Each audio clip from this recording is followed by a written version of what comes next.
Happy Friday, Slatesters. It's time for another end-of-the-week bonus-ode. That's a combination of bonus and episode, bonus-ode, just for you lucky humans who subscribe to Slate Plus.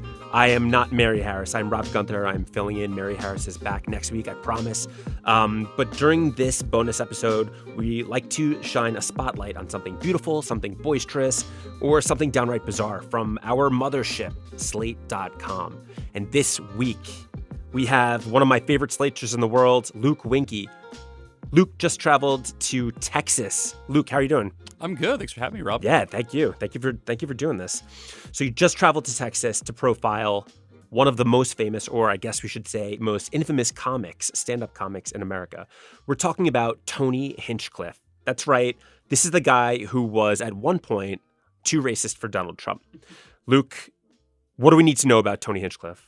Yeah, so Tony Hinchcliffe is a kind of career roast comic, and if his name is familiar, like I think most people know him from the Trump rally towards the end of the campaign at Madison Square Garden, where he told a joke about Puerto Rico that really broke through and kind of became massively viral and like a kind of a significant controversy for the Trump administration. He called Puerto Rico a floating island of garbage. That okay. Might be I was just going to say, should we say the joke on the air? But we're just doing journalism. Let me ask here. you, did you know about this guy before that joke? Because I did not. I had seen clips of Kill Tony, his show, which is what the piece is about, which we'll talk about later. I was aware of him in that capacity. He had like a viral moment on the Tom Brady roast. I think his set there did quite well. Hey, Tom, this is great. Nice shoes, bitch. Did you win those in the divorce? I think people sort of got to know him there, but it was really the Trump rally where he became kind of like a significant figure in my mind, or someone that I think really kind of broke through into the mainstream fairly infamously. So I would say that kind of was the apotheosis for the dude. Yeah, and so, during that time, he made this joke, and the narrative seemed to write itself, right? Like, Trump distanced himself.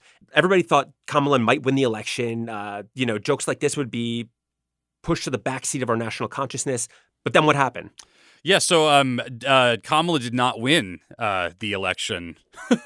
And in some ways, I think one of the dialogues coming out after the campaign, which was that Trump made all these gains in like Hispanic communities, just sort of, I think, made everyone kind of banking on the idea that this pretty offensive joke this guy told about Puerto Ricans would really move the needle. I think it made a lot of people kind of banking on that look a little bit foolish or feel a little bit foolish. It seemed to be kind of evidence of just a realignment or a vibe shift, or just sort of a different status quo in just like the thresholds of offense, the kind of jokes you can make, all that kind of stuff, I think was kind of crystallized in that moment. And literally like a few months later after, Trump wins, it's announced that Hinchcliffe is getting this, a big Netflix show for Kill Tony. And like, it just sort of felt like, if anything, it sort of made him more famous. But yeah, I think there was just a moment for me where I realized that I guess the things that I assumed about America were not true or no longer true, or at the very least were more complicated. I think we all had moments like that after the election, for sure.